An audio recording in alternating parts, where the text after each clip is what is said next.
Hello to everyone, and welcome to this mental health morning tea. It's a pleasure to have you join us all here today on what is the International Mental Health Day for 2025. I'm delighted to have you give up your time to kind of spend some time with us. We do a lot of work here at Enable Me, AdviceFirst, AMP, and MoneyFit to kind of broaden the conversation around the impacts of mental health, specifically linked to finances and financial well-being. And we know that mental health has come a long, long way over the last couple of years, and it's great that we kind of stop and talk about mental well-being. But one of the things that we have the privilege of in the jobs that we do is supporting people around the financial impacts, and also how sometimes financial stresses kind of impact your overall mental well-being. So today I'm delighted to be joined by a really diverse group of advisors here across the group. And I'm going to start by just doing a quick introduction, and then we will jump in and kick off the conversation. So first off, let me introduce Tom List, who is a financial coach here at Enable Me. Welcome, Tom. We are also joined by Shane Downey, who has been a wealth advisor here with AdviceFirst for some time as well. John Logan will be joining us today. He's an insurance advisor with the AdviceFirst team. I'm joined by Emily Owens, who also works within the wealth space at AdviceFirst. Willie Moala, who is our national insurance lead, and also Shayla Contractor, who is a financial coach here at Enable Me. So thanks, guys, for joining us. It's great to have you all here. Delightful to meet you all. I think we've got you all on board. Before we kick off our conversation, because I know that our time is really short, I'm just going to do a very, very quick disclaimer, which is to say that everything we chat about today is basically just for information purposes, and we're not giving any financial advice per se, but if you do need to reach out and have a conversation with us, or you need any support, we'll give some information at the end, and we'd be more than delighted to help you in any way that we can. So let's kick off, because I'm very, very mindful of the time. So we're going to kick off that conversation. So if Emma, if you can bring us all up on screen so that we can all see each other. And yep, I've got everyone online. That's fantastic. I think Shane, we're still trying to get you online. If you can, there we are. And if you want to unmute yourselves, and we can jump in. So welcome everybody. Hello. How are we all this morning? Enthusiastic and happy. Yes. Lots of smiling faces. Yeah, great, fantastic. So I'm going to kick off really quickly. You all obviously love what you do here, and you all obviously have had the privilege of working with hundreds, if not thousands, of clients in your time working here, and obviously in your other roles. Let me start, and one of the things we thought would be really interesting to talk about today is that we get to deal with loads and loads of people every week, every month here in the roles that we see. We get to help so many people at lots of different ages and stages. But one of the things that I think that we recognise is that, and we've talked about, is that part of our privilege is that we get to bring some of our own experiences to what we do, and we get to share part of ourselves and part of our own knowledge and journey. And so we're really privileged today, because I've spoken to all of the panelists about some things that are really unique in their own journey. And that's actually allowed them to kind of give better advice to the people that they work with, because, well, apart from John, who's a real young gun, some of us on this panel today have experienced a few laps around the sun, and with that comes a wealth of knowledge. So I'm going to kick off with you, Shayla, and we kind of chatted about the fact, as someone who basically immigrated to New Zealand, and it's a long time ago now, because I kind of think of you as a Kiwi lady, but you came to New Zealand and that was some time ago. But what were some of the financial wellbeing issues that you kind of faced, and that you're aware of people that kind of face when they come to New Zealand, in terms of, you know, what's that impact on your mindset when you're coming to a new country? Very interesting, Carla. When you're moving into a new country, you come with a lot of dreams and hopes, right? You are coming here for better future, not just for yourself, but also for your family back home. It is exciting, but at the same time, you have that fear as well. I was only 21 when I arrived in this country, and I thought everything was going to be plated for me when I get here.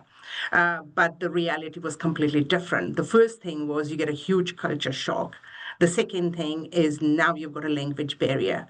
No matter how much experience you come with, you still have to struggle. You have to find your way. You have to learn the new way of doing things, this country's way of doing things. But you also have to understand, how do the conversations happen. You have to think about how do the IRD department work? How does the employment law works here?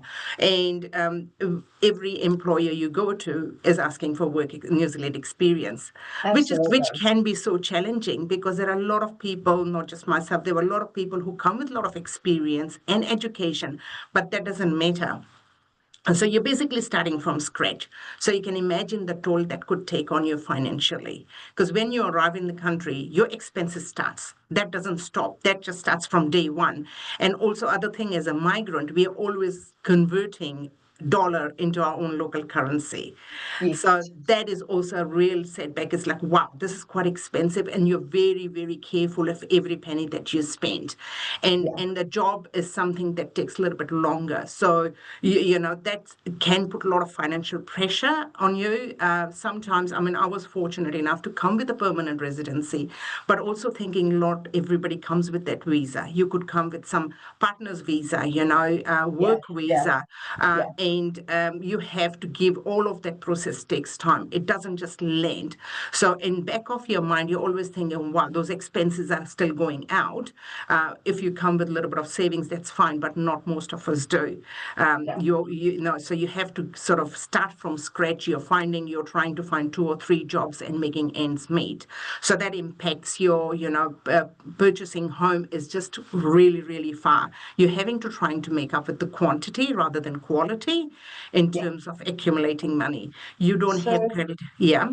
yeah, so I think that that's a really good conversation point, which is that I think it's acknowledging that you've taken the bravery to move, but it can be challenging to start again.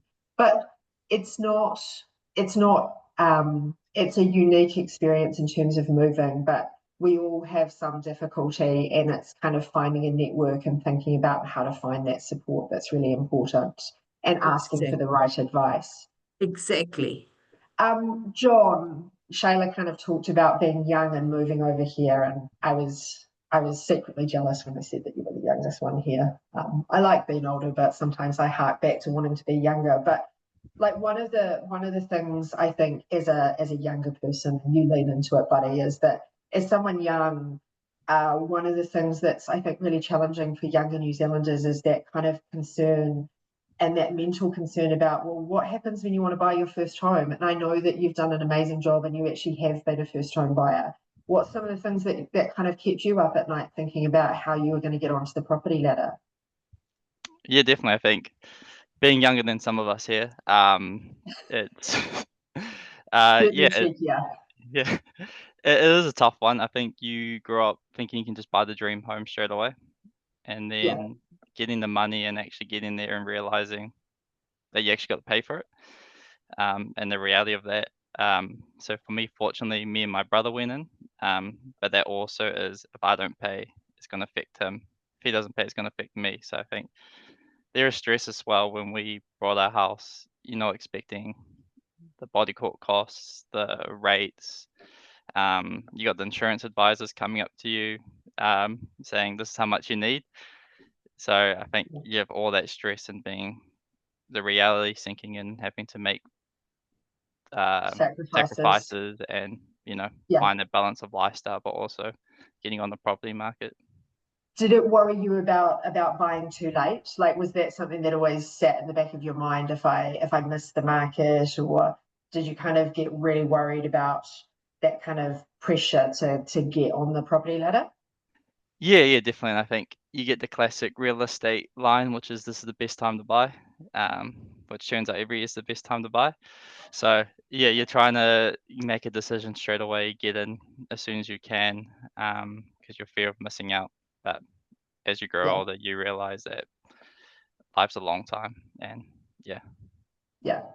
And one of the things that I find really interesting is that maybe it's like now that I work for a financial services company, I feel like interest rates are talked about more than ever. But I certainly feel like generationally, even my own children are more aware of interest rates now. Is that something that you find that a lot more people are focused on?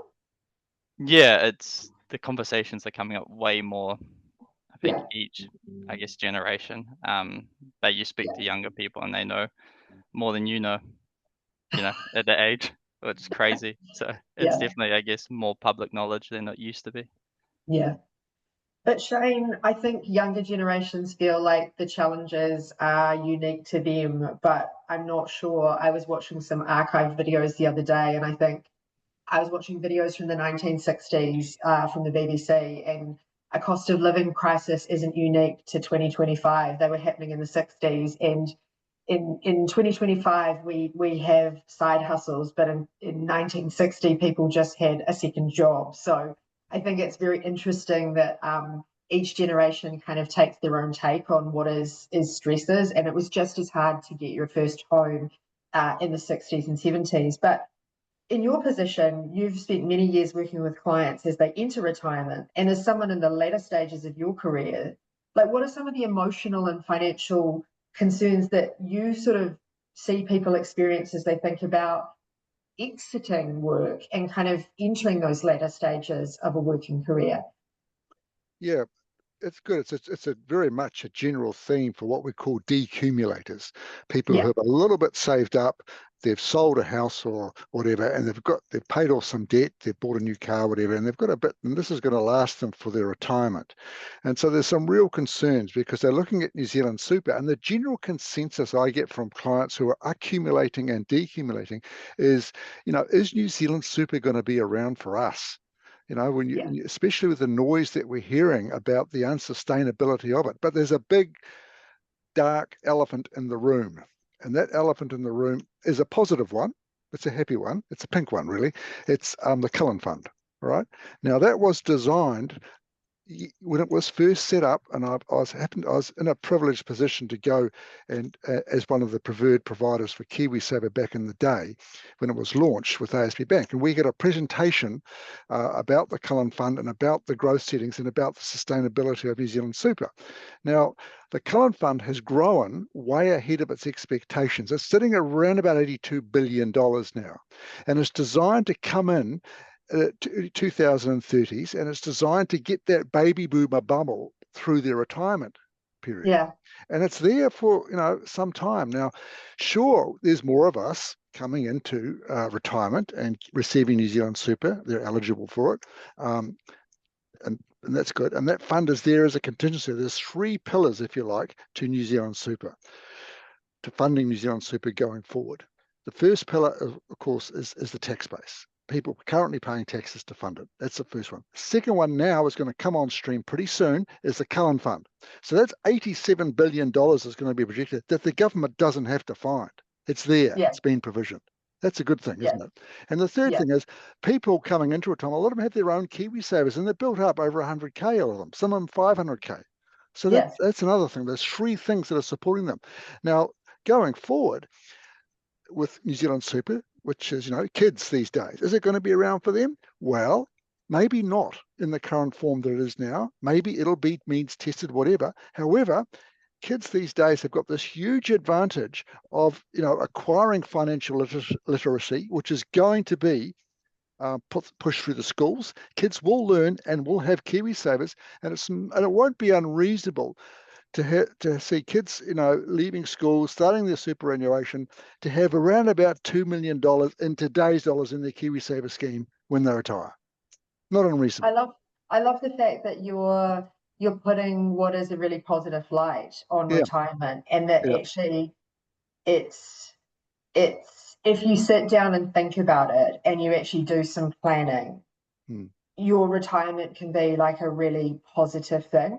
Probably Absolutely. probably the scariest thing about thinking about retirement is going into it without actually knowledge. And as soon as you sit down and have knowledge and have a Yeah. plan, Yeah. it takes away that uncertainty. Yeah. See, KiwiSaver, not KiwiSaver, New Zealand Super, I'm sorry, Yeah. that was always designed to be a payment in aid. Yeah. So it was always designed to be that. So people say, oh, I can't live on New Zealand. That's fine. You're not really expected to. Now, there are other things out there that you can get, like reverse equity mortgages and stuff like that. There's lots of products. But really, and I know people, clients who survive on New Zealand Super. And in fact, they've got their retirement nest egg, and it's, a few $100,000 or 100 or maybe a bit less. And it's building up because they're getting by New Zealand Super, and they use that fund as just a backup, and they take the odd ad hoc drawdown if they need it for capital. But they're not taking income, and they say, "Oh no, I don't need income yet. That's good." But they're enjoying their life, I think, is the important thing. And I think coming back to what we're talking about today is that people, like, when it comes to your money and your mindset, having a plan and kind of knowing what you're doing with it is where you kind of get that certainty and excitement. Well, you sort of have a plan as peace of mind, isn't it? Absolutely. And a lot of the time you have that aha moment when you're with clients doing the projections with them, talking through, you're going to be okay. That's great. You're I going to be love able to draw down 25 to 30K a year on top of New Zealand Super, and you'll have a little bit left when you hit 95. Yeah, it's exactly. A backup fund. Which, moving on, you touched on a really nice thing, is you touched on like the future generations and the fact that now we've got KiwiSaver in place, we are building the right things for future generations. But Willie, one of the things that you and I get to have a chat about when we get to catch up is we talk about a lot of work, but we also talk about the pride and joy of your life, which is your beautiful daughter. And as a dad, and you and I we're both parents of beautiful girls, and we talk a lot about our girls, and we talk a lot about being parents. And I guess one of the things that we're conscious of is, how do we raise children that are financially independent, and how do we ensure that we're doing the right thing for our kids' financial futures? So what are some of the things that you're trying to do around money and mindset, and ensure the right things so that you don't have to worry about her future? First thing is to acknowledge that not everybody has the answers, and I certainly don't have all the answers. It's definitely learned by trial and error. But I think, to Shane's point, financial literacy for kids these days is kids have to learn. I grew up in a house of 7 children. We grew up in state housing. We didn't have a lot. So watching mum and dad would sort of work 2 or 3 jobs, just as recent migrants to this country as well, with that barrier, just work their guts out to be able to afford a house, into their late 50s, sort of showed us kids, through hard work, grit and determination, you can sort of get there. And so fortunately enough, was able to pick up some of those lessons and buy a house in my late 20s. I guess my worry, Karla, is that even with financial literacy, like, how realistic is it going to be now for our kids to be able to buy a house? I mean, she's only 9. She's got other concerns. She's not worried about the property market. She's got, other things on her mind. But, so that's something that continues to worry me, just through hard work and great determination may not be enough. But I think financial literacy is certainly a big part of it. And the KiwiSaver, I think, has a big role. So, that continues to be a worry, even with someone who's the beneficiary of parents who worked really hard. Even in the fortunate position that my wife and I are in, it's still a worry. Yeah.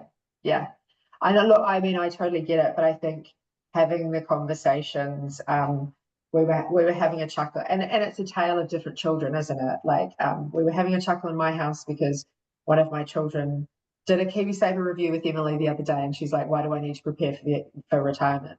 Another one of my children had a conversation with her workmates at 18, telling them about how they need to get a financial advisor to talk about buying their first home. So, it's a different thing. But I think exposing your children makes a huge difference, and that education piece is very, very key. But I think what becomes really important as well, and we often talk to it, is that the greatest gift we can give our children is our own financial well-being as well.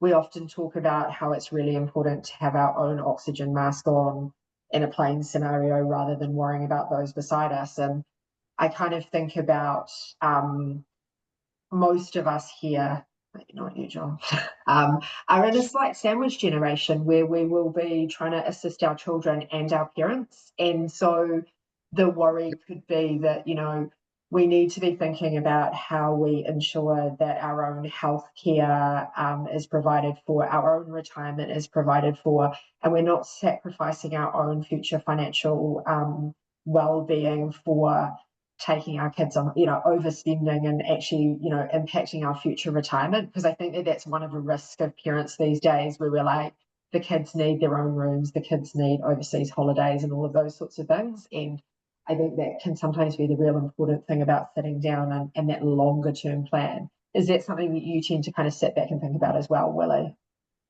Yeah. I got to learn through the lens of a kid watching his parents work all these jobs, and so that was my education. And you're right, it's something to be mindful of. I think just having an awareness that sort of monkey see, monkey do. The money doesn't grow on trees, and these toys don't just appear in this house by magic. I think the thing that we try to be is aware and conscious, to sort of give the education. She doesn't see the hours at work. So it's around trying to be conscious around that. What is she observing? What is she seeing? Does she have an appreciation for money?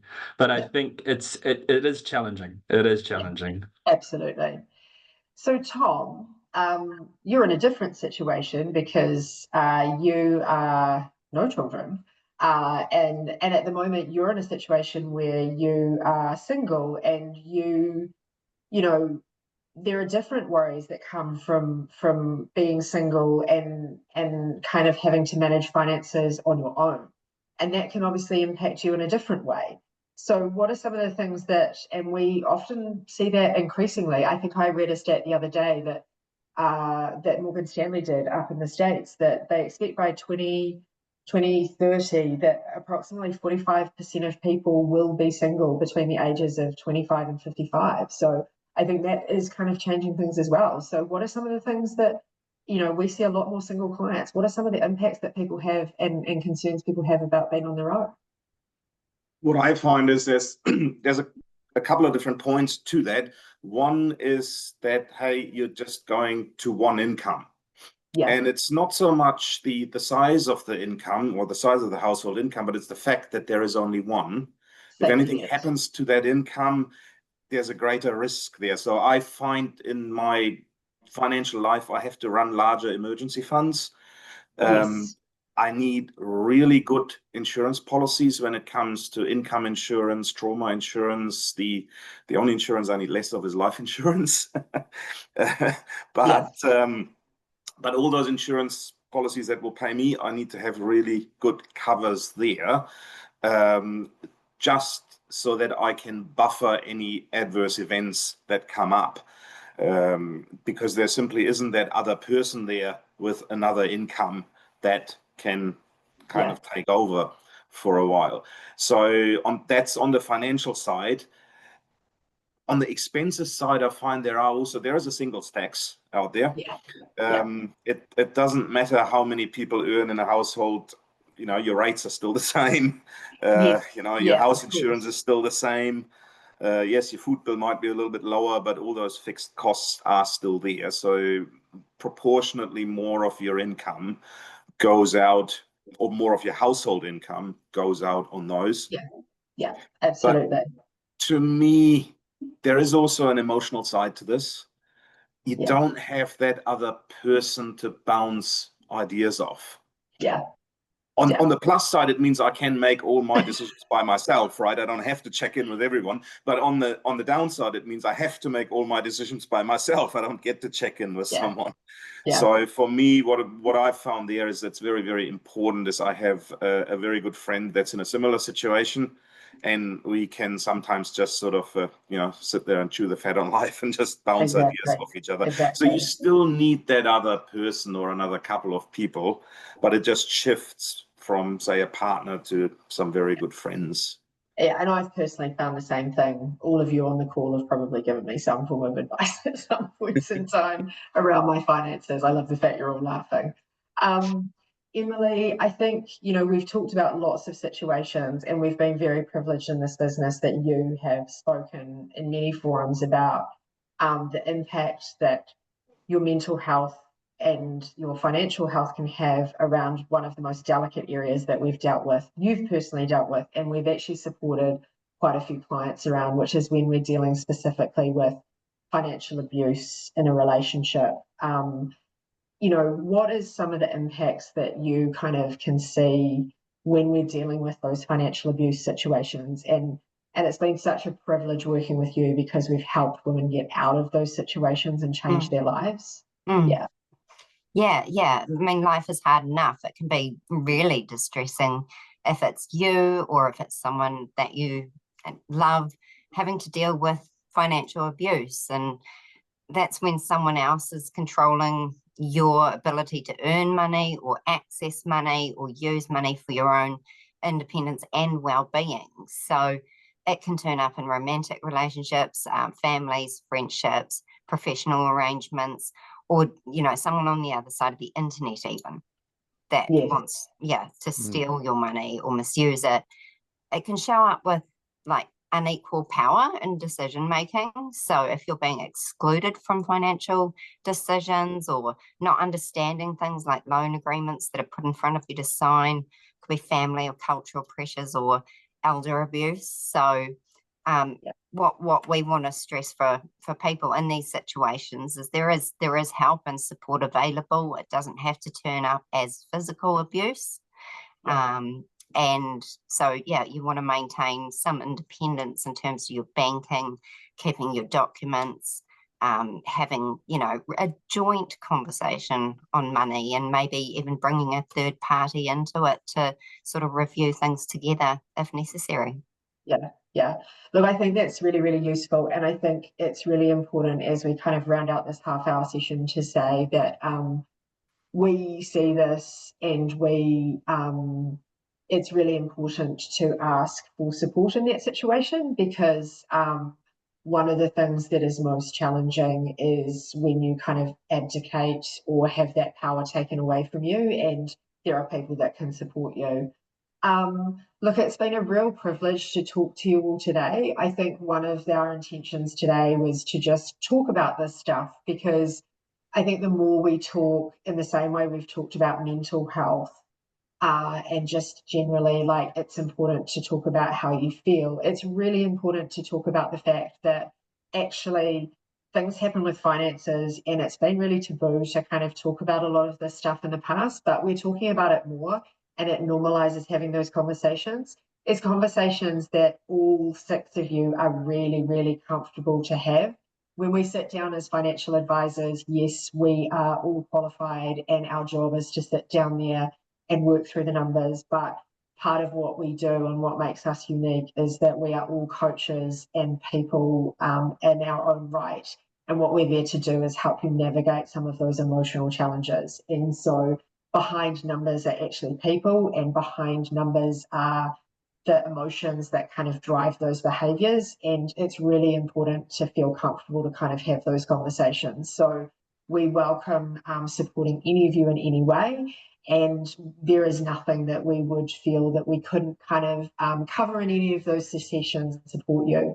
In the meantime, we just want to say we're here to support. We really appreciate you giving us your time today. We have attached a QR code that kind of talks about any more resources and support, but we welcome you to reach out to us at our moneyfit.me page. And once again, thank you very much. Enjoy your mental health day. Thank you to all my speakers, Tom, John, Willie, Emily, Shayla, and Shane. And thank you all very much. Enjoy your day. See you later. Thank you. See ya. Bye.